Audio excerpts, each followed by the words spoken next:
എല്ലാവർക്കും നമസ്തേ. സമീക് ലൈഫിലേക്ക് എല്ലാവർക്കും സ്വാഗതം.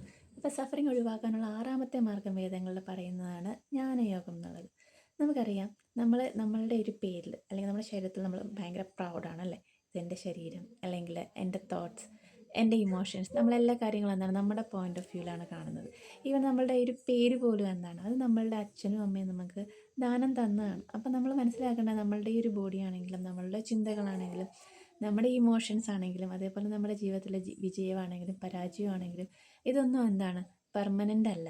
ഓക്കെ, പെർമനൻ്റ് അല്ല. അതേപോലെ തന്നെ നമ്മൾ നമ്മുടെ ജീവിതത്തിൻ്റെ ഒരു റിയാലിറ്റി അക്സെപ്റ്റ് ചെയ്യുക. നമ്മളൊരിക്കലും ഒരു ഇല്യൂഷനുള്ള വേൾഡിലല്ല നമ്മൾ ജീവിക്കുന്നത്. നമ്മൾ ജീവിതത്തിൻ്റെ ആ ഒരു യാഥാസ്ഥിതികത എന്താണ് നമ്മൾ അക്സെപ്റ്റ് ചെയ്യുക.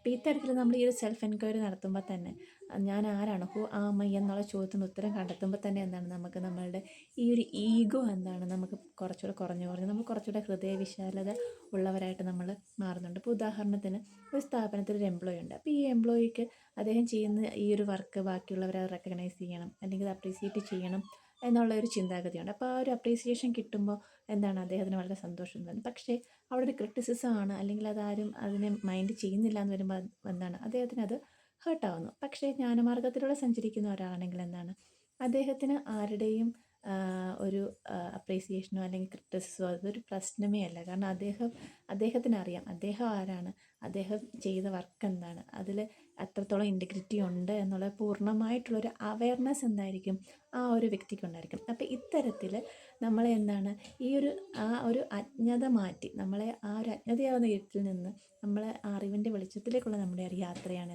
ജ്ഞാനയോഗം എന്ന് പറയുന്നത്.